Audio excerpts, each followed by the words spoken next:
Assalamualaikum warahmatullahi wabarakatuh.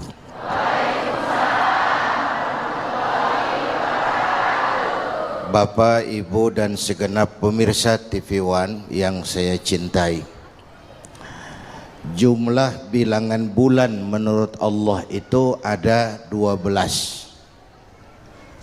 Dimulai dari Muharram, Safar, Rabiul Awal, Rabiul Tsani, Jumadal Ula, Jumadal Tsaniyah, Rajab, Sya'ban, Ramadan, Syawal, Zulqa'dah, Zulhijjah.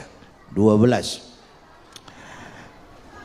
Anak-anak kita umumnya kalau ngitung Januari sampai Desember, bangun tidur pun hafal. Tapi kalau ngitung Muharram sampai Zulhijjah, jangankan anaknya, ya udah terusin aja lah kalau udah ngerti.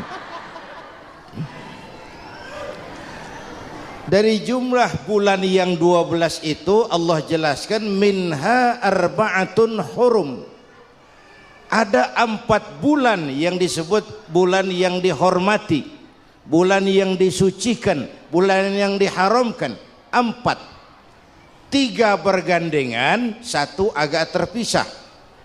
Yang bergandengan itu Rajab, Sya'ban, Ramadan. Yang agak terpisah itu Muharram. Ini 4 bulan yang dihormati, disebut Ashhurul Hurum. Saudara-saudara, Muharram ini salah satu dari 4 bulan yang istimewa. Kenapa? Banyak peristiwa besar yang terjadi di bulan Muharram. Hampir semua nabi dan rasul berkaitan dengan Muharram ini. Hampir semua nabi dan rasul. Kita akan kutip beberapa saja dalam konteks kekinian. Pertama, Allah menerima taubatnya Nabi Adam pada hari ke-10 bulan Muharram. Adam itu bapak moyang kita. Dosanya 1, makan buah khuldi, dikeluarkan dari surga. Kita dosanya banyak, kepengen masuk, enggak nyambung. Hai Adam, dari tidak ada kamu saya adakan. Saya perintahkan tinggal di surga. Merasa sepi sendirian, saya ciptakan Siti Hawa supaya kamu tenang. Kamu boleh nikmati semuanya. Ini boleh, itu boleh, ini boleh, itu boleh. Makan, makanlah yang kau mau.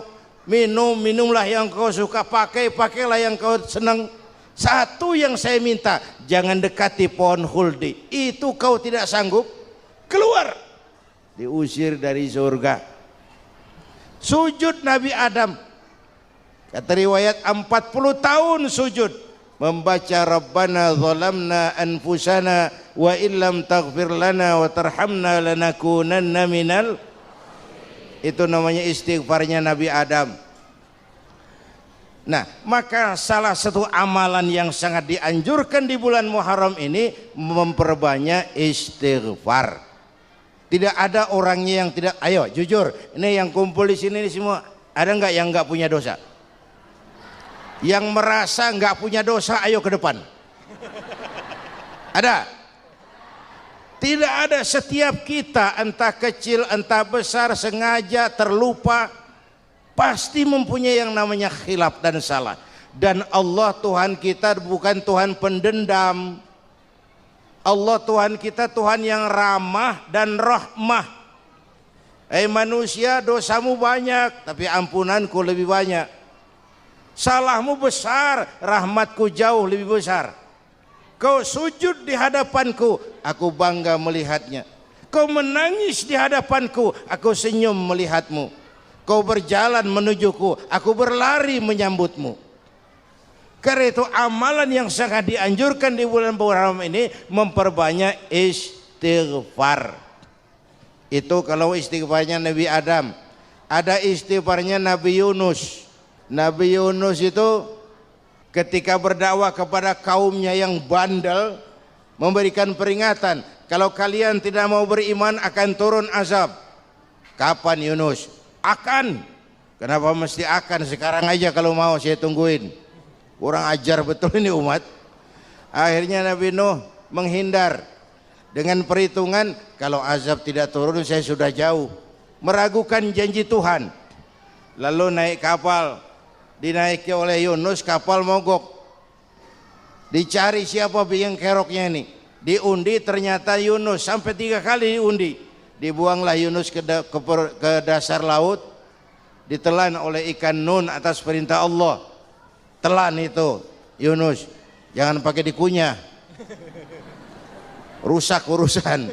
Telan saja, simpan di perutmu.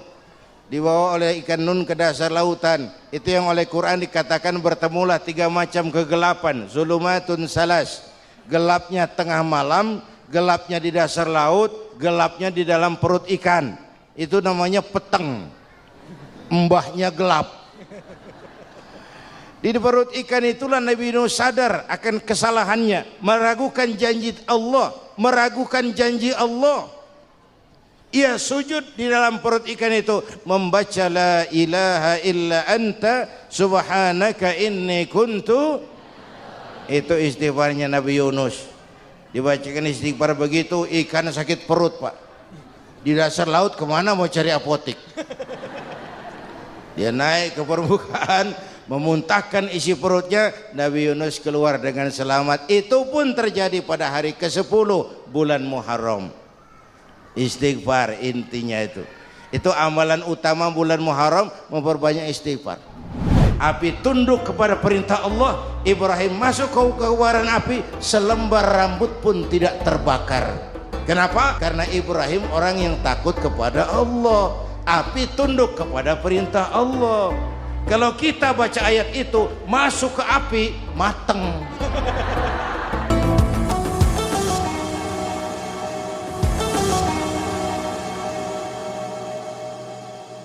Pemirsa TV One, Bapak Ibu hadirin hadirat yang saya cintai, Allah selamatkan Nabi Ibrahim dari pembakaran Raja Namrus 10 Muharram.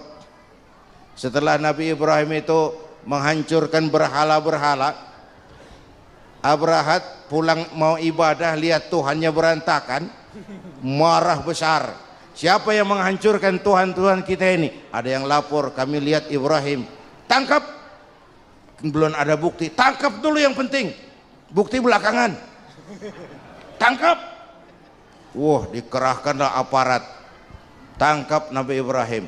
Ibrahim, kau yang menghancurkan berhala-berhala kami ini, Tuhan-Tuhan kami. Siapa bilang? Ada yang lapor. Saya dengar enggak semua berhala itu hancur. Ada yang paling besar, angkat tangan, saya lihat ada kampak di tangannya. Barangkali yang besar itu iseng tuh, yang kecil-kecil dikampakin.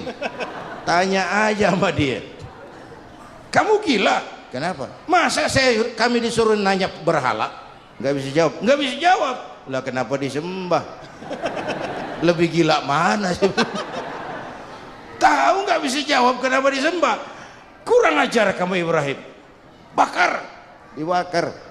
Ketika Ibrahim dilempar ke kobaran api yang menggunung, Allah perintah api, ya naru kuni bardan wa salaman ala Ibrahim. Hai api, dinginlah sampean. Api Madura waktu itu Pak. Hai api, dinginlah sampean, selamatkan Ibrahim. Api tunduk kepada perintah Allah. Ibrahim masuk ke kobaran api, selembar rambut pun tidak terbakar. Kenapa? Apinya tunduk kepada perintah Allah. Kenapa? Karena Ibrahim orang yang takut kepada Allah. Api tunduk kepada perintah Allah. Kalau kita baca ayat itu, masuk ke api, mateng. Sudah hadirin yang saya muliakan, oleh karena itu selamatnya Ibrahim dari pembakaran Raja Namrud itu pun pada 10 Muharram, Yaumul Asyura, hari ke-10 dari bulan Muharram. Allah selamatkan Nabi Nuh dari bahtera banjir yang luar biasa. 10 Muharram. Nabi Nuh salah seorang rasul yang masuk ulul azmi, 5 besar. Karena memang perjuangannya menggambarkan satu usaha yang ulet dan luar biasa. Beliau diberi umur 950 tahun, lalu berdakwah selama 900 tahun, dapat pengikut tidak lebih 80 orang, rata-rata 10 tahun satu. Kalau saya minta berhenti aja jadi nabi, Pak. Ustadz mana masih mau buka pesantren, 10 tahun buka pesantren, yang nyantri cuma 1. Pedagang mana yang masih mau dagang, 10 tahun dagang yang beli 1. Pimpinan partai mana yang masih mau kampanye, 10 tahun buka partai yang nyoblos 1. Bangkrut. Umatnya bandel, kurang ajar, durjana. Umatnya Nabi Nuh ini kalau diceramahi telinganya ditutup dengan tangannya. Nabi Nuh akhirnya rekes. Tuhan, siang malam saya berdakwah kepada umat ini. Tiap kali saya sampaikan dakwahmu, mereka tutup telinganya dengan tangannya. Alergi dengar ceramah. Jadi mau kamu gimana, Nuh? Sudah Tuhan, habiskan saja orang kafir. Nanti kalau punya anak, anaknya pun kafir lagi. Lebih baik bapak moyangnya sikat habis. Itu mau kamu, Nuh? Iya. Oke. Nanti aku turunkan banjir, Nuh. Buat kapal. Dengan apa saya harus buat kapal, Nuh? Ya dengan kayu, kata Tuhan. Kayunya dari mana, Tuhan? Ya dari pohon, Nuh. Pohonnya belum ada, Tuhan. Ya tanam dulu, Nuh. Bikin kapal, kayunya nanam pohon. Apa artinya? Perjuangan perlu kesabaran. Sukses itu ada prosesnya. Nggak bisa simsalabim abracadabra lalu kita mau sukses. Semua ada prosesnya. Walaupun kenyataannya begitu. Sukses banyak bapaknya, gagal itu yatim. Udah bikin kapal dengan kayu di tengah kampung, bikin kapal ini. Bayangkan di tengah kampung bikin kapal. Orang kafir makin menjadi-jadi. Lihat Nuh, kenapa? Makin sarap. Bikin kapal di tengah kampung, mau belayar kemana? Tuh lihat, kalau orang nggak tahu tujuan, mountain setengah jalan. Proses yang dinilai bukan finalnya. Ya kayak gitu kesimpulannya. Saya enaknya sendiri. Kanan. Ini potret. Bapaknya aktif ke masjid, ibunya rajin ke majelis taklim, anaknya keleleran kemana-mana, kumpul sama orang kafir, hanyut anak-anak kita, ditelan budayanya orang kafir.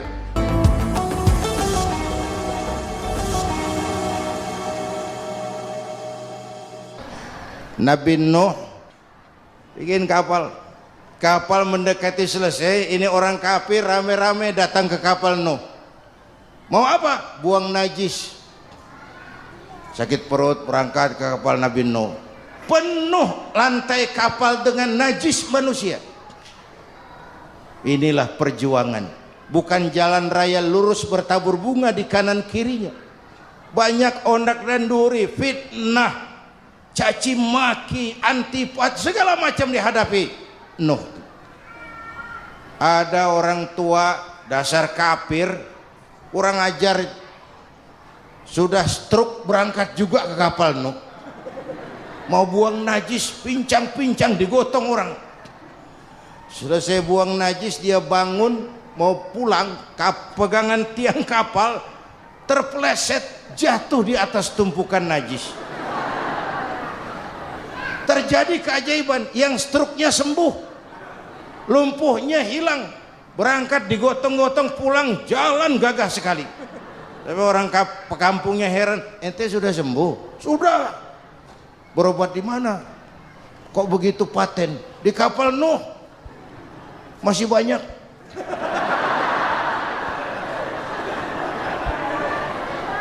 Yang berasa perlu obat bawa rantang. Ambil bersih lagi geladak kapal itu. Sudah selesai Nuh? Selesai. Oke, kau orang yang beriman bersamamu, binatang serba sepasang, naik Nabi Nuh, naik orang beriman, naik binatang serba sepasang. Ini cikal bakal penyelamatan manusia, Pak. Naiklah orang beriman, sudah naik semua, Nabi Nuh kontrol. Ini contoh buat kita. Pemimpin yang baik bukan cuma terima laporan di belakang meja. Laporan itu yang mana juga bagus. Kontrol. Jangan cuma tunggu laporan di belakang meja, semua laporan bagus.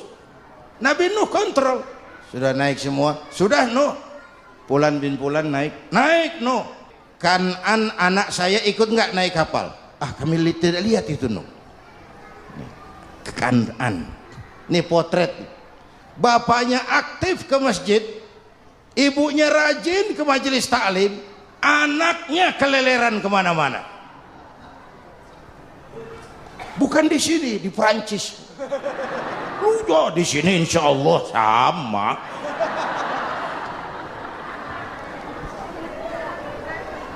Nuh karena sayang anak, Nuh karena cinta anak, Nuh karena tanggung jawab anak, cari naik ke atas kapal.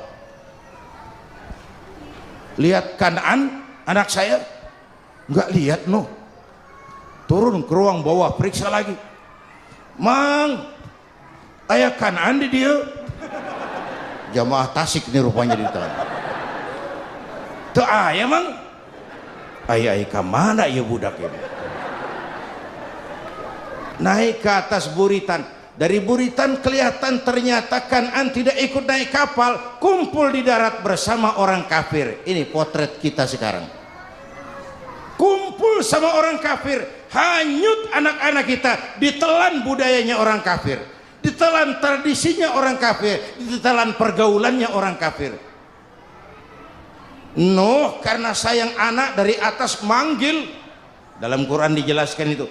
Karena Nabi Nuh di atas, Kan'an di bawah teriak, ya bunayyar kam ma'ana. Begitu dalam Quran ayatnya. Cuma ini pakai gaya memanggil supaya kelihatan kegambar, kira-kira Nuh manggilnya begitu. Ini namanya gaya dakwah, Pak. Kalau ceritanya datar nggak menarik, maka Nuh memanggil Kan'an, ya bunayyar kam ma'ana. Kata yang dengar, heeh. Ini gaya orang manggil, ya bunayyar kam ma'ana. Kan'an kesini nak, naik kapal sama papi. Kata Kan'an di bawah itu, enggak mau papi, John di sini saja. Kata Nuh, jangan nak, Allah sedang murka, akan turun banjir. Kalau datang banjir papi, sa'awi ila jabalin ya'simuni minal ma', saya akan naik ke gunung tinggi yang bisa menyelamatkan saya dari banjir. Kan'an naik ke gunung, gunung dihantam banjir, Kan'an mati sampai sekarang. Iya. Mati. Melihat Kan'an begitu, Nabi Nuh meratap, Tuhan, kalau orang kafir mati memang saya yang minta, tapi itu kan anak saya Tuhan, anak saya. Nabi Nuh ditegur Tuhan, Nuh, innahu laysa min ahlik. Anggap Kan'an bukan anakmu Nuh. Kan'an tenggelam dihantam banjir. Nuh sadar. Apa ratapan terakhirnya? Ana urid wa anta turid wallahu fa'alun lima yurid. Aku punya kemauan, engkau Kan'an punya kemauan, Allah juga punya kemauan. Akhirnya mau Allah yang jadi kenyataan. Nabi Nuh punya kemauan, Kan'an naik kapal nak supaya selamat. Kan'an punya kemauan naik gunung lebih tinggi dari kapal bisa selamat. Allah punya kemauan apa? Itulah hidayah, itulah demokrasi Islam. Anak Nabi tidak dapat hidayah, kumpul sama orang kafir. Bapak Nabi tidak dapat hidayah, malah jadi pembuat berhala. Azar bapaknya Ibrahim. Istri Nabi tidak dapat hidayah, tenggelam oleh gempa. Istri Nabi Saleh. Paman Nabi tidak dapat hidayah, menentang keimanan. Abu Jahal, Abu Lahab, Abu Sufyan, dan abu-abu lainnya. Yang intinya kita bersyukur kita ini ponakan Nabi saja bukan dapat hidayah. Insyaallah, amin. Amin.